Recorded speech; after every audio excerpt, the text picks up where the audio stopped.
Good afternoon, and welcome to another installment of our ongoing nonprofit leadership and engagement education series. I am Joanne Nazer, nonprofit leadership and engagement manager here at the Washington County Community Foundation. Thank you for joining us today to learn from our content experts about investments, endowments, lines of credit, and fraud prevention. It is my pleasure to introduce Chris Claspy, Senior Vice President and District Manager for Northwest Bank. He has over 20 years of experience in the banking industry with a background spanning consumer and small business banking. Chris earned a degree in finance from Penn State University and is a graduate of the Pennsylvania Bankers Association Advanced School of Banking, Leadership Pittsburgh's LDI program, and Leadership Washington County. He currently serves on the board of Food Helpers, the Washington County Food Bank, and has also been in board or leadership positions with Partner for Works, Financial Services Industry Collaborative, Rivers of Steel, and the Mental Health Association of Washington County. Thanks so much for presenting today, Chris. And he invited some of his colleagues, Sabrina Renfrew and Michael Bishop. But thank you, Chris, for being with us today. Thank you, Joanne. Thank you to the Community Foundation for putting this together. Thank you to all of our attendees. I know a few of you that I see in attendance. Certainly really pleased to be here today alongside of Sabrina and Michael. The Community Foundation, of course, asked us to share some of our insights in regards to investments, endowments, lines of credit, and fraud mitigation. And, for me, I see this as an opportunity, not only, for us to share some of our perspectives as bankers with all of you, but also, an opportunity for me to relate, some of my own experiences working with nonprofits. And so in addition to my role with the bank, as Joanne mentioned, I currently serve on the board with Food Helpers. And these are topics that we'll discuss today that honestly, I've probably seen at different times from both sides of the table. So really looking forward to getting into things today. Our goal is to share some of our insight, but also our goal is to engage in meaningful discussion with you all and to answer any questions that you might have. We've really tried to divide the content and the time out today so that we'll probably allow for a good 30 minutes of questions and answer and discussion with you all. If you have questions that come to mind as we're talking through certain topics, feel free to throw those in the chat. We can come back to them then at the tail end of our time together during the Q&A. But we welcome your questions. We welcome the discussion around what I think are some important topics. So before we jump into investments, I just wanted to share a little with everybody in regards to who we are at Northwest Bank. We are based in Western Pennsylvania, and in particular, we're based and we're founded in Northwest Pennsylvania, hence the name Northwest Bank. And we were founded over 100 years ago, back in 1896. And, maybe just to have a little fun here to begin with, I can tell you all that, inside of our branches, we actually offer our customers a piece of candy that's symbolic of the year 1896. And on the heels of Trick or Treat, I thought I'd just kind of open it up to the group. Does anybody want to take a wild guess as to what kind of candy we offer our customers in our branches that has a connection to the year 1896? You can throw it in chat, or you can shout it out if we have folks off mute. I was just in a branch the other day, and I don't know, I didn't see. Someone else have an idea?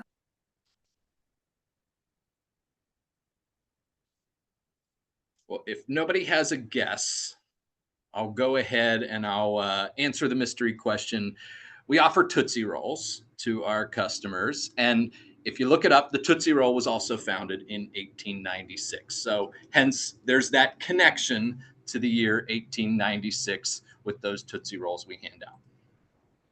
Again, just a quick visual. This is where we operate predominantly in Western Pennsylvania. Here locally, we have 16 full service financial centers in the greater Pittsburgh area. We have 3 in Washington County, 1 in Washington, 1 in Peters Township, and then we have 1 over in the Fredericktown area of the Mon Valley. Now, without further ado, I want to first introduce Michael Bishop. He is Senior Portfolio Manager with Northwest, and he's going to start by telling you guys a little bit more in regards to investments. Hey, thanks, Chris. I appreciate it. As Chris mentioned, my name is Michael Bishop. I'm a Senior Portfolio Manager with Northwest Bank's Trust Department. I have been with the bank for 10 years, and I've been in the financial services trust world for, going on 25 years now. So I just wanted to provide a little bit of background about Northwest's trust services. We have about 36 employees that are all across the bank's footprint, including we have a full trust team in the Pittsburgh market. As I mentioned earlier, we physically sit in our office in Bellevue. I think a lot of people are surprised to hear we're a fairly good sized trust department. We have about $4.3 billion in assets under management and care. So we manage quite a bit, large amount of money for our clients. So our clients primarily consist of high net worth individuals, nonprofits, including endowments and foundations. We also manage some retirement plans and some small local money for small local municipalities. Next slide, Chris, please. And each client, each relationship within the trust department is assigned a designated portfolio manager and trust officer or retirement plan expert. And as a portfolio manager, my responsibility is I sit down with my clients, discuss their goals, objectives, risk tolerance, basically ask, what do you want this pot of money to do for you? And then my team, we will build a custom investment portfolio to help the clients achieve those goals and objectives. Next slide, please, Chris. And so as it relates to our nonprofit clients, we have over 200 nonprofit accounts, and we manage approximately 325 million in assets. We typically serve as investment manager for those assets, but we can also, as a bank trust department, we can also act as trustee. So we are trustee on a number of foundation accounts. And the pot of money that we manage is typically meant for long-term growth. I think Sabrina is going to touch on some of our product offerings for short-term cash needs. But again, the bulk of our assets under management is viewed, has a long-term time horizon. So not only do we do investment management, but we also partner with our clients to help develop and monitor their investment policy statements, and we assist with charitable giving strategies. Clearly, your donors are a very important source of funding for nonprofits, and we assist clients in receiving those gifts and those charitable contributions from their clients. I think a lot of people think that they have to write a check or give cash to a nonprofit. But we have a lot of clients who give gifts of stock, give money from their IRAs. And that's something that we can sit down with our nonprofit clients and kind of explain the various options that their donors have available to them when they're making a charitable contribution. If you have a donor that has a large investment portfolio, as an example, instead of selling the stock and giving you cash, it is very tax efficient for them to gift you that stock directly. They wouldn't have to worry about capital gains tax. Obviously, as a nonprofit, you don't have to worry about capital gains tax. So that is certainly an option that you should be discussing with your donors. And another thing that we're seeing more and more of is charitable contributions out of IRAs. We have a large number of clients that are in they're over 70 and a half. They're required to take their required minimum distribution every year, but fortunately they're in a situation where they don't necessarily need that RMD to live off of. So one of the things that we've been talking about our personal clients with is making charitable contributions out of their IRA. It will satisfy their required minimum distribution, but there's a good chance that they would get a charitable deduction, and it would be a tax-free distribution out of the IRA. And for 2025, that the charitable amount that you can gift out of an IRA is $108,000. So it's a nice chunk of change. So when you're talking to your donors, that's something else that you can bring up. If they have an IRA and they are of age, perhaps talk them into making a charitable contribution out of their IRA. And then another area where we help our clients is with investment policy statements. Most clients come to us and they already have investment policy statements in place, but there's a fair number that don't. So we will sit down with our clients. We will help them develop an investment policy statement. I included on the next page, I did include a sample investment policy statement. And again, I think a good investment policy statement should clearly define your investment objective, your time horizon. Again, the majority of the funds we manage for our nonprofit clients, they do have a longer term time horizon. So these funds are invested in the stock market, the bond market. We include some alternative strategies. So it's important to review your investment policy statement at least annually, either within the organization yourself or with help of your investment manager. It's important. We have an existing nonprofit now that I'm working with. They own a number of senior living facilities. And they have a fairly aggressive investment policy statement. And they are in the process of, and they have not taken any distributions out of their accounts for years. And it's grown nicely. But now they are concerned with the potential costs to Medicaid that they may have to start taking distributions out of these accounts. So we are taking some risk off the table and dialing back their equity exposure. So again, it's important for organizations to review their investment policy statements on an annual basis to make sure that the details of the investment policy statement still align with the organization's goals and objectives and cash needs. So an IPS should be detailed, but not too restrictive. In this example here, obviously it allows, the investment manager a target asset allocation range, which I think is important. Give that investment manager some latitude, depending on where they think the market's going. Give them a little bit of wiggle room, so to speak. So have a detailed investment policy statement, but not too restrictive. We have a couple of investment policy statements on file now that are somewhat restrictive. One I have is the equity exposure can only consist of those stocks within the S&P 500 index. So basically, I just buy the S&P 500 index and call it a day. So it makes my life easier, but then you're missing out on all of these additional asset classes, international exposure, emerging markets exposure, your small companies, that sort of thing.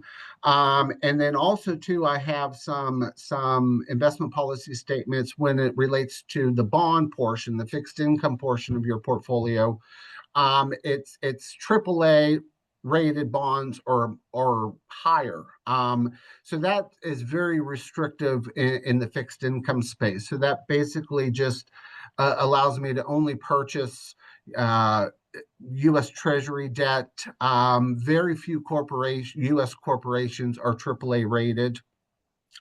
So allowing a little bit of flexibility when creating your investment policy statement in the fixed income section, as an example here is triple B rated bonds or higher. That's still investment grade. So you're still getting quality bonds. But if you go down from triple A to double A to single A, again, you're still getting that quality, but you more than likely are getting that bond at a cheaper price and a potentially higher yield. So again, it's details in the investment policy statement are important, but but not being so restrictive as well. So that is pretty much all I had wanted to discuss today. Again, I know there's going to be a Q&A after we are done. But please, I can arrange to have Chris provide you with my contact information. Should any of you have any follow-up questions, please don't hesitate to reach out. And with that, I will turn it back over to Chris. Awesome. Thank you, Michael. Good Sure. information. So, just as important as protecting, growing those assets for the long run, I thought it also important to talk about the importance of maintaining liquidity and access to cash for both expected needs as well as unexpected needs. And so wanted to take just a couple of minutes to talk a little about lines of credit, which I think, increasingly important to the nonprofit world nowadays. Certainly one way to help with those liquidity needs. And I'd highly recommend to begin with, if your organization doesn't have a line of credit or hasn't looked into a line of credit, in my opinion, certainly something worth considering. Highly believe that the best time to have a line of credit is before you need it. And so I can also share, again, kind of being on both sides of the table from time to time that, in my role with food helpers in the Greater Washington County Food Bank, yeah, we have a line of credit. It's a line of credit that honestly, we don't find ourselves needing to tap into much, but we need that peace of mind, need that liquidity in case of need. And having that line of credit is certainly very important to us. I can also tell you that when setting aside money for long-term growth, if establishing an investment account, likewise, you don't want to have to continue to dip into and draw down on that investment account if you could have an alternative like an operating line of credit available to you for those short-term liquidity needs. So I'm sure most everybody here is pretty well familiar with how in general lines of credit work. Many of you may have or have used a line of credit, maybe even personally, a home equity line of credit. Maybe your organization does have a revolving line of credit today. But just in a nutshell, you have a prearranged borrowing limit with a line of credit. You're paying on what you use, of course. Interest rate is variable, and you're often going to find that it's tied to prime rate. Currently, prime rate is now at 7.25. That's after the Fed reduced rates a quarter of a point last week. Lines of credit, again, they're meant to be available in real time for you, meant to serve as short-term, to help with short-term borrowing needs. One thing I did want to mention, and it kind of piggybacks off of some of the words that Michael had shared. Oftentimes you might find that collateral is requested when getting a line of credit. And for many organizations, if you have that investment account, you could utilize that investment account to collateralize your line of credit. Most banks will typically lend up to maybe 75% the value in that investment account. And that, of course, allows you to keep other assets free and clear of collateral, not having to tie up real estate or inventory, anything like that. So again, it's a good way to establish some liquidity by attaching the investment account as collateral, but at the same time, doesn't force you to have to draw down on those investment balances. So with that, I next want to turn it over to and introduce my other partner, Sabrina Renfrew. She is senior treasury management advisor at Northwest. And I think a really important and timely topic that she's going to cover is fraud mitigation. So Sabrina, I'll toss it over to you next. Thank you, Chris. My role with the bank is to partner with our branch managers, our commercial lenders, our trust advisors to meet with business clients of all shapes and sizes to let them know that we have products and services out there that, one, make your life a little easier, and two, can help protect the assets and the balances that are maintained in your daily operating accounts. Fraud continues to be a major concern for all businesses, and unfortunately, no one is immune from the potential of unauthorized account activity taking place on your checking accounts or your operating accounts. I often tell our business clients the fraudsters are always one step ahead of us, and it's terrible that us honest people need to um, implement services and maybe spend a little money to protect our accounts just to keep the unlawful away.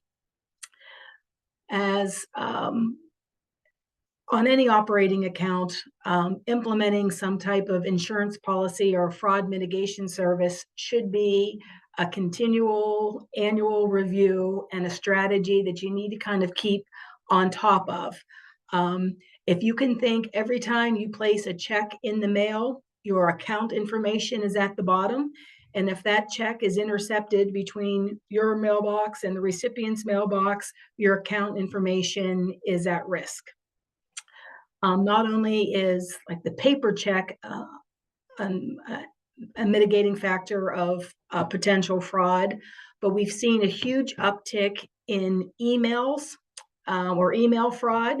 So if we could walk away with one piece of advice here today is if one of your vendors or one of your business partners send you an email informing them that they have changed their banking account information and they want you to start sending money to the new bank account, don't do it.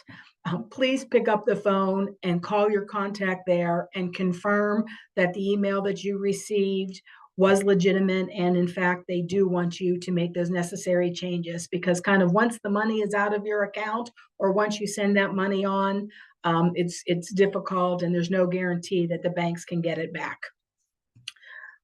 So Chris, if we could slide it to the next slide.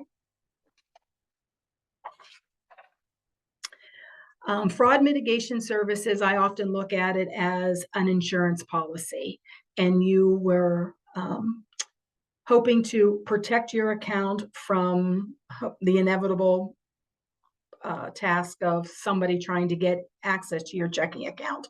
I often tell clients you can be proactive and put fraud mitigation services into place now to protect your account from protecting your account from potential fraud, or you can be reactive. And if your account is compromised in some way, your bank is going to come to you and say, somebody has your account number. They were successful in getting the money out of your account once. They're going to try it again.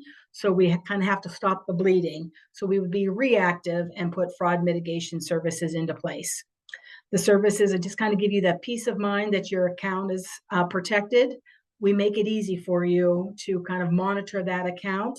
And obviously, it'll help you save time that in the event that there was fraud, you don't have to file a police report. You don't have to kind of go through a solicitor or in front of the board informing them that your account did have funds leave in an unauthorized manner.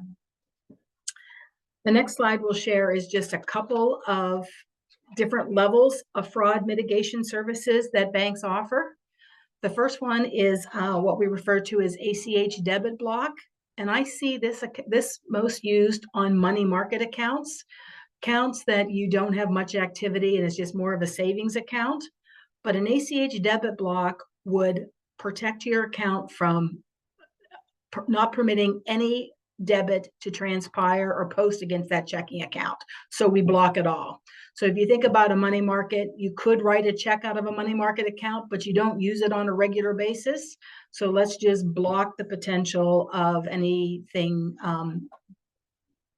erroneously leaving your checking account. ACH positive pay is protecting your account against people that would electronically debit your checking.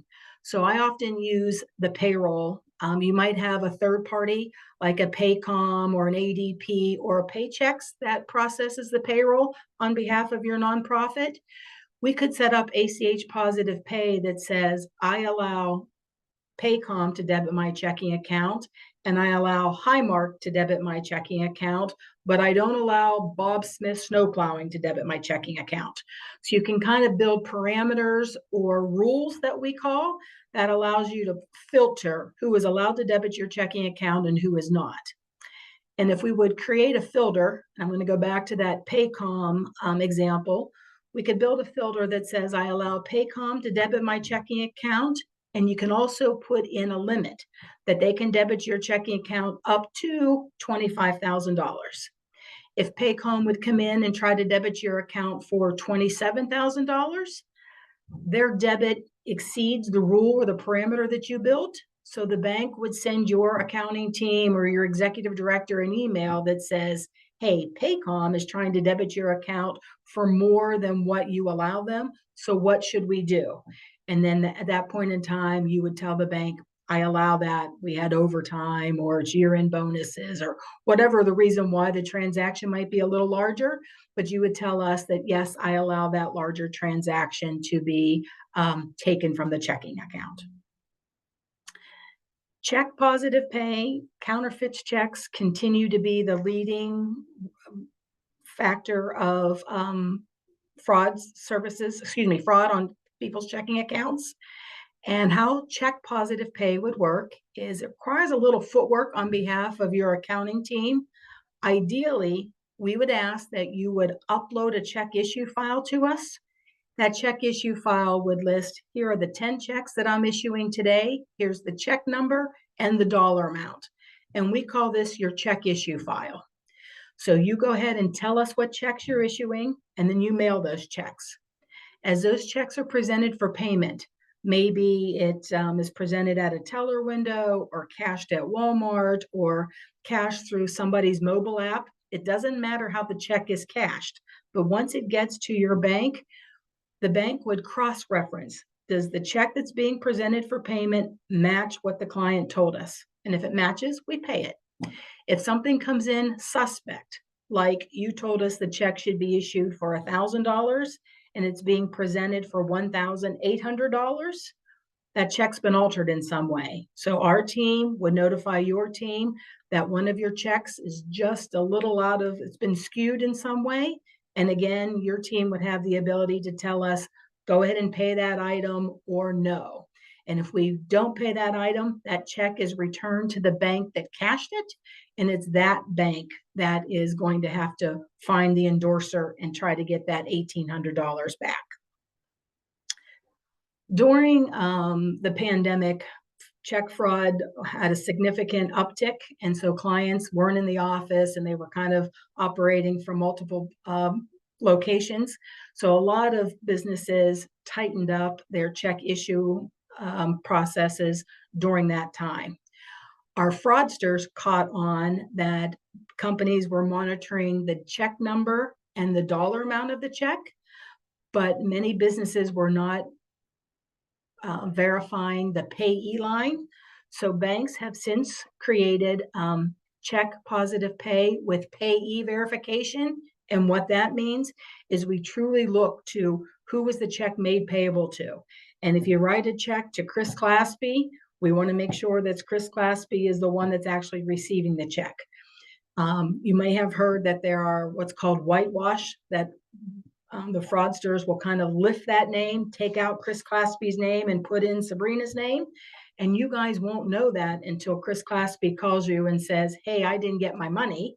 And you're going to say, yes, you did. The check cleared our account at the end of October. And then when you dig into it, that's when you find that Chris's name was removed and the fraudster put in another name. So payee match is just another level of mitigation that we strongly recommend to our business clients. And the last one is what we call reverse positive pay. And I think this is a little more work for our clients, and we offer it. I just don't highly recommend it. But reverse positive pay would mean you would not send us a check issue file every time you write checks.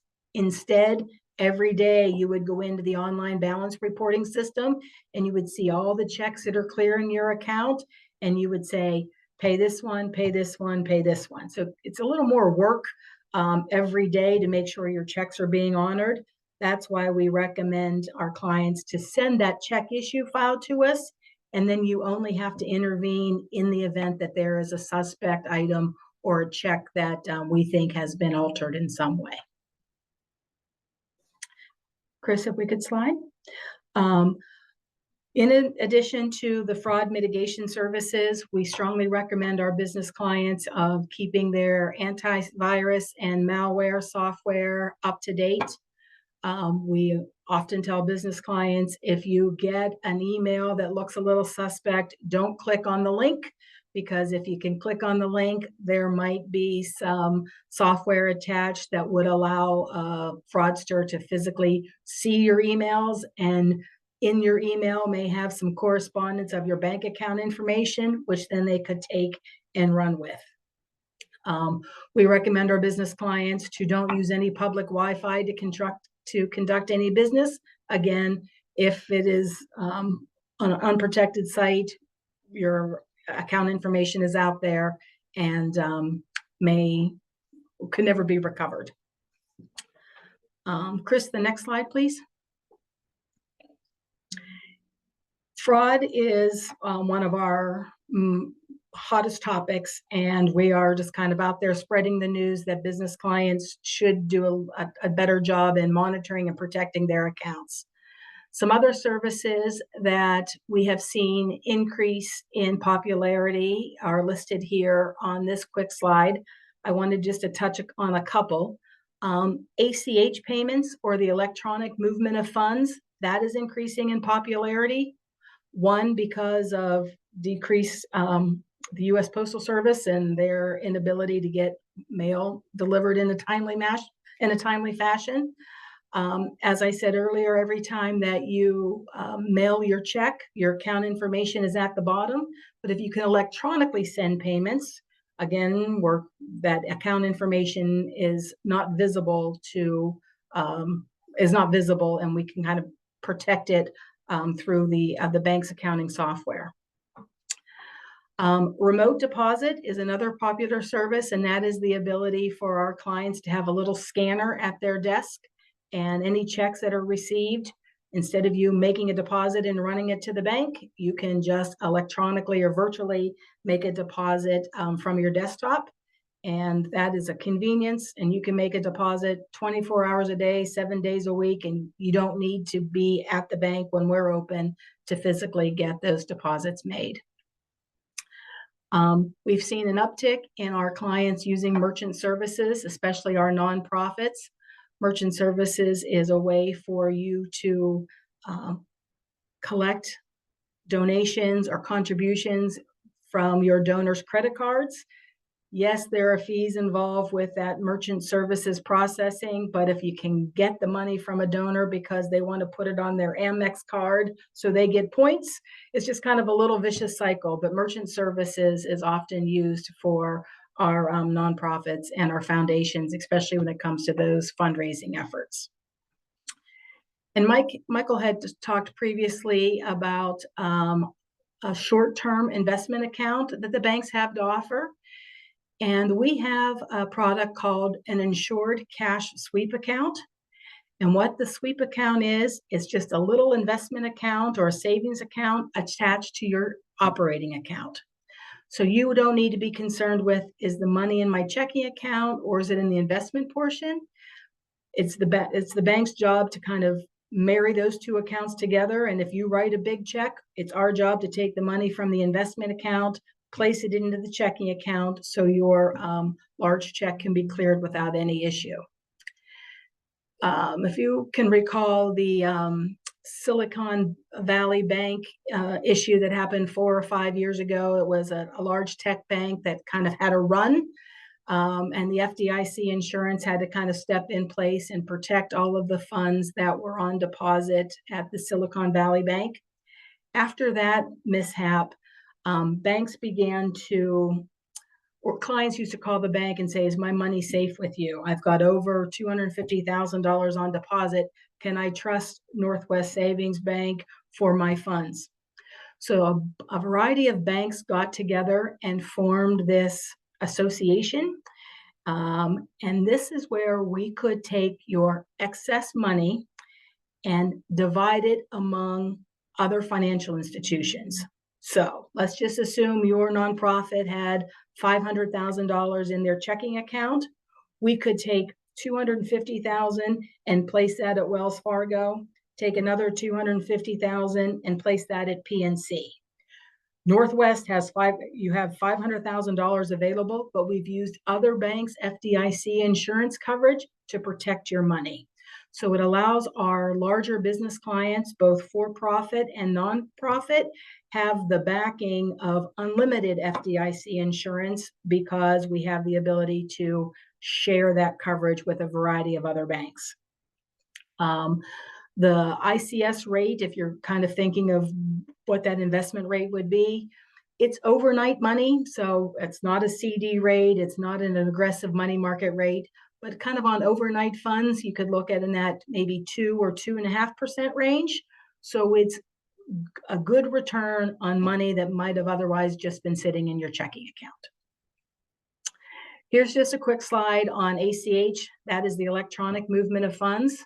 ACH can be used to collect payments from your clients. So if you have a, I often kind of use this philosophy, if you are a gymnasium or a gym that you want to collect the monthly dues, we could have you set up ACH services and go out there, debit the checking accounts of your members and pull the money into your main operating account. So I don't know if anybody would ever have a nonprofit that a donor would say, I'm promising you $1,000 for the next year, and I want you to debit my checking account $100 a month. This ACH service would give you the ability to go debit his account and pull money into your operating account. ACH works for collecting payments, and ACH also works for making payments. So all of you are aware of direct deposit. That is an ACH service of you paying your employees. Think about it as you paying your vendors as well. Your vendors might like the idea of not waiting for your check to be delivered in the mail, and they like the idea of if you electronically pay them, the money is in their account without them opening up the envelope and without them making the bank, running to the bank. So it's just a way to get money to and from without the postage, the check, the stamp, and the incidental stop payment that may transpire if a check is lost. The next slide is just a quick little recap on that express deposit service, and that's a little scanner that a financial institution could provide to you, and it gives you the ability to scan a check and virtually make a deposit into your operating account. At Northwest, we allow you to make a deposit up until 9 p.m. today in order for the deposit to be recognized as today. So some financial institutions close at 4:30 or 5 o'clock. This just gives you a little broader window to get your deposit made without physically getting to the branch before it closes. And that is just kind of a treasury management high-level recap. And all three of us are available if anybody has any questions or if there is something that you would like us to further expand upon. Well, thanks so much for that great overview and things for us to do at nonprofits and personally as well. So I just mailed a check and I make me nervous. But I must admit that for WCCF Gives, over half of the donation comes in by check. Mm-hmm. So there we are. I just wanted to let everyone know on the call that the foundation has an investment policy too. It's on our website. So if you wanted to take a look at that, if you need to develop one, plus of course using Northwest perspective as well. And you have a lot of nonprofit accounts, over 200 in the region. So I think that's great. So, We manage yes, let's, a lot of money for nonprofits. Yes. Yes, we do. yeah, Across our footprint. yeah. Mhm. So is there any questions that, people want to ask now?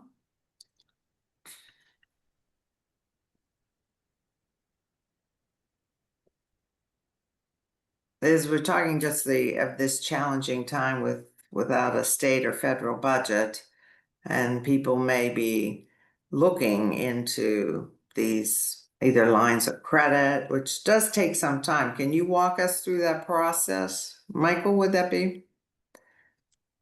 I can probably talk about the process for obtaining a line of credit. So typically, it is going to require providing some historical financials to your lender. Usually your tax filings, and I mean, if you have audited financials, we can certainly, as a bank, utilize those. But more often than not, it's those tax filings that you send in as a nonprofit at the end of each fiscal year. Um, from there, with a nonprofit, lenders aren't typically asking for individual staff members or board members to personally guarantee that loan or that line of credit. For those of you who have experience in the for-profit space, that's usually common. An owner of a business will need to provide a guarantee, a personal guarantee, and be attached as a secondary form of repayment. That's not typical in the nonprofit world. So the lender is typically looking at historical cash flow for the nonprofit. We then, work with the nonprofit to determine an appropriate size of line of credit. I can tell you that, in the banking space, a rule of thumb, if you will, is sometimes 10% of the nonprofit's gross annual revenue.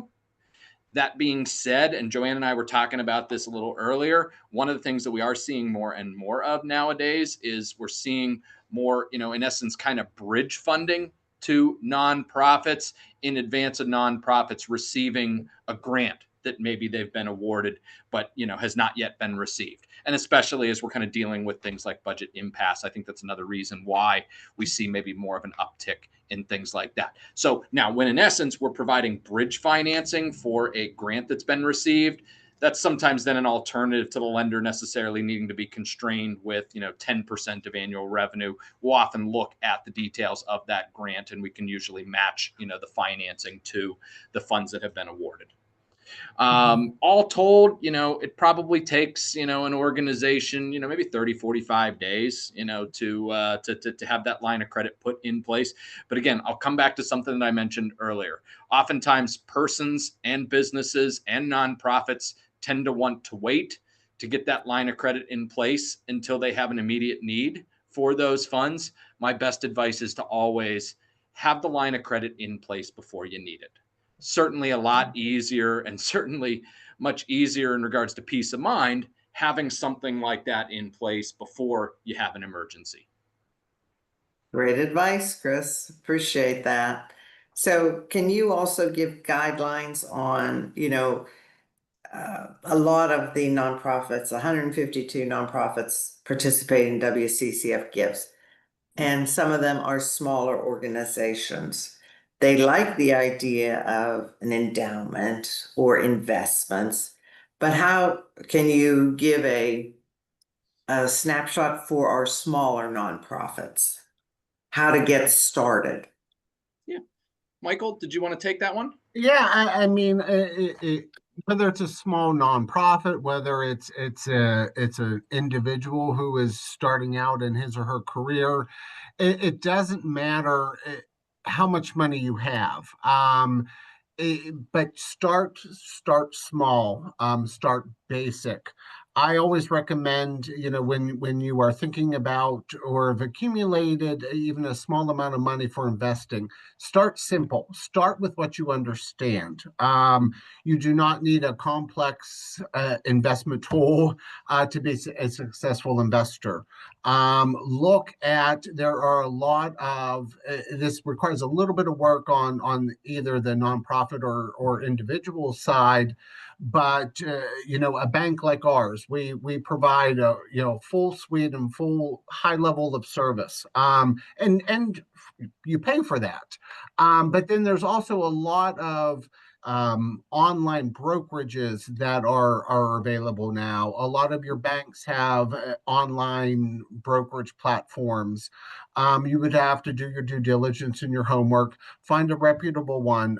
They're usually significantly cheaper, and you can go in and buy a basic investment product. You can start out with a CD. You can start out with just an index fund of some kind, and it doesn't have to be a large amount either. So, and that's usually your cheapest option is in sort of online brokerage account, like a Charles Schwab, a Fidelity. They all do a great job in assisting with the account opening process. They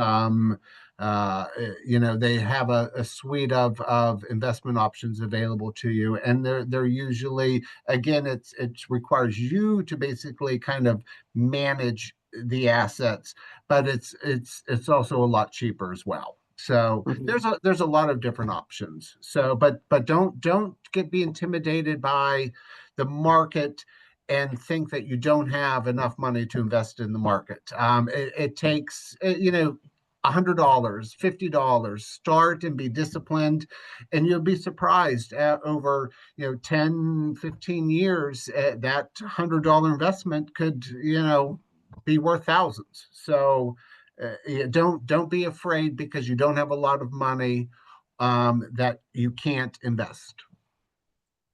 And great advice, Michael. And the magic of compounding, right? Exactly.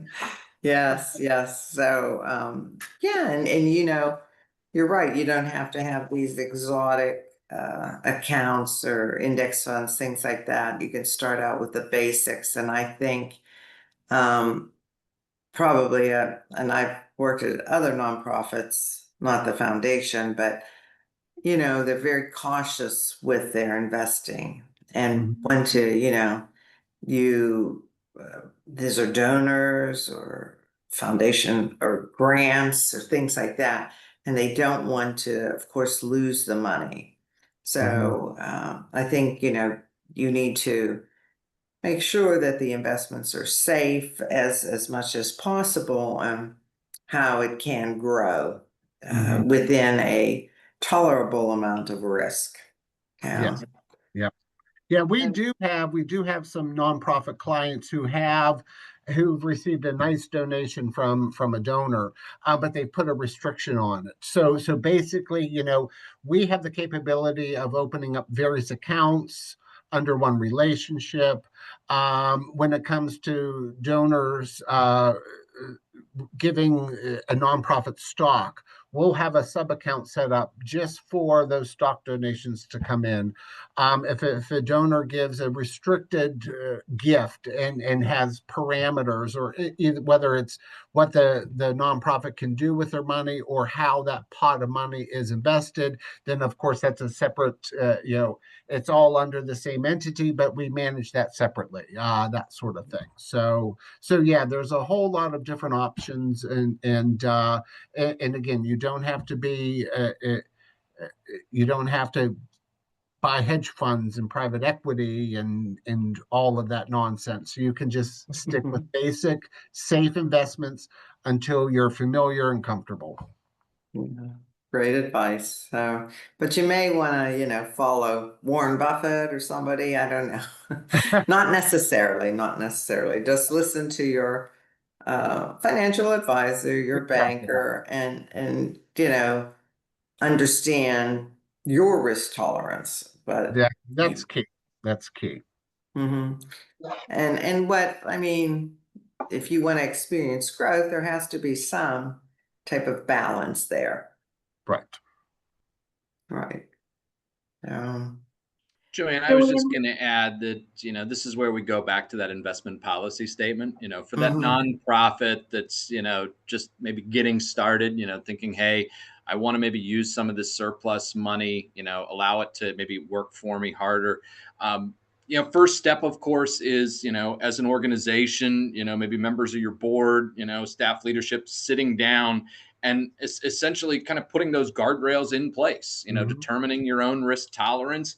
And, I think that's the very first thing to do. Yes, WCCF can help, with templates. Northwest can help with templates, things to think about. But each organization has to make those determinations for themselves. And then I think once you have that guiding document, then you're ready to maybe take that out to different providers and maybe determine who's best for you. Right, right. Sabrina, you had a comment as well? I did. If we could go back, I thought about two other hidden advantages of positive pay on the check issue positive pay. You remember I had mentioned that we like our clients to upload their check issue file, kind of tell us what checks you're issuing before you place them in the mail. I don't know if any of the nonprofits out there have incurred stop payments or had to place a stop payment on a check. A little known fact is a stop payment is only good for 6 months. And after that 6 months, you make the decision of you kind of trust that the check is lost or been destroyed. You could take the added coverage of putting another stop payment on that check for another 6 months, but every time you place a stop payment, there's a stop payment fee. Through positive pay, you have the ability to void a check. So when you void a check, it's dead forever. Like there's no, once it's voided, and if it's ever presented in the future, the bank sees it coming in, and we know that your organization has voided that check and that we should not honor it. So the void is good forever. There's no stop payment fee when we void it. And then I also thought about, I don't know if any of your organizations have verbiage on your checks that say void after 90 days or void after 60 days. If you have that stale date feature on your check, you folks don't have to monitor it. The bank can monitor it because we know that your checks are not good or should not be honored after 90 days. So if something comes in on the 95th day, we just return it because you told us kind of what your parameters were up ahead. So I just wanted to share those two little kind of hidden advantages of positive pay. I think that's great, and gives comfort to the nonprofit business individual that someone else is watching out too. It's always good to have somebody else watching out too.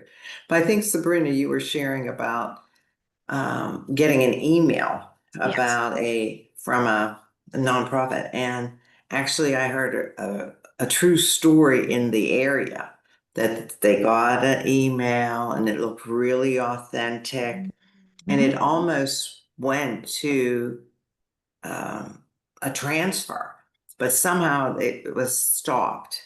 But that it looked so real, the email looked correct and all that. So you really have to be vigilant all the time You do.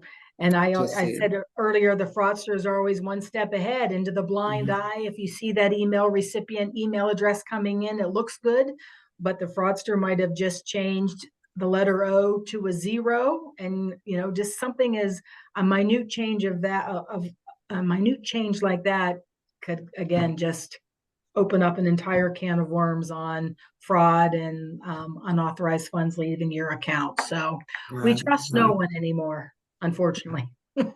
Well, I trust that people enjoyed this presentation today. How about that? Yes. That's But it's so also tied with, you know, just cybersecurity, and tying that to a nonprofit as well. So there's a lot to think about in fraud prevention. just in general, or cybersecurity is not cheap for nonprofits, and I think that, you know, we really shouldn't try and scrimp on that. Because it's could be such a devastating impact for a nonprofit or anyone really, but particularly, you know, we've heard about school district, the city of Washington, the county. Mhm. I mean, it is occurring here in our neighborhood. Yeah. Yeah. So is there any final questions or thoughts?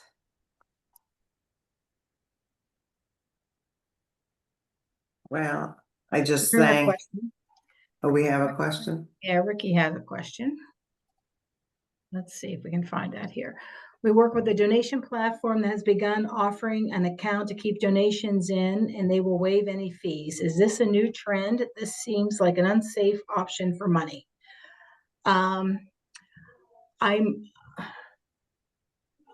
part of me thinks they want offering an account. Yeah, part of me thinks that donation platform is kind of funneling that money to their checking account, keeping your checking account information kind of off the radar. So it's just kind of like a third party, much like you outsource someone to do your payroll. This type of donation platform, I'm kind of thinking is along that same line. And maybe they're thinking that if they keep the money, and Ricky, can I ask, is it truly that the money would be kept not in a separate account owned by your nonprofit, but an account kind of owned by that donation platform is kind of what I'm reading into that. If that donation platform is keeping your money, then they're earning interest on your money, or they may be using your funds to for their benefit until you truly need to get them back. While there are benefits to that donation platform, if you can keep in mind, banks offer those type of donation collections through ACH as well as through credit card processing. So there might be a way for you to look at your current financial institution to see if they have another option for you. Yeah, I worry about them having access to your money. A lot of business clients think about PayPal. If they're selling something online, they use the PayPal to kind of collect that money. In essence, that's the third party that's keeping it. And then our business clients have to go to PayPal and get the money transferred to their account. PayPal makes it hard for our clients to get that money because they like to keep it and to their advantage and kind of help their cash flow or their interest income. So I would probably, like you, Ricky, set off a few alarms, but no, your bank might have a couple alternatives that you could consider as well. I did just, that made me think of that we had received an announcement about GoFundMe starting accounts for over 1 million nonprofits. The foundation was one of them. We saw and so it was taken down, but no one authorized GoFundMe to set these accounts up. And so they have been reprimanded for this, but I don't know what type of actions, next steps would be taken against them. So if just GoFundMe, Google your organization. We hope you're not listed there, but you may. And So Ricky, I'm going to bring up one other comment. When I reread that, you said that that third party would allow you to keep money in their account and waive all fees. The reason they're waiving the fees is because they have $10,000 of your money that they're using. So they're using your balances to compensate for any service charge they may refer back to you. So that money might suit you better by being in a financial institution earning you interest that you could use to help offset those fees. right. Good point. Good point. Well, I just want to thank you all for this timely presentation during this critical issues and year. The next session for our nonprofit leadership and engagement series will be Tuesday, December 9th at noon, whether to buy or lease your office space with Jamie Kaleche, CEO of Mon Valley Alliance. And thanks to all who participated in this session today. Thanks to Chris, Michael, and Sabrina. We really appreciated it for this outstanding presentation. I think you gave us all things to think about and to protect ourselves and our organizations. If you have any additional questions, feel free to reach out to me directly, and I hope you have a great day.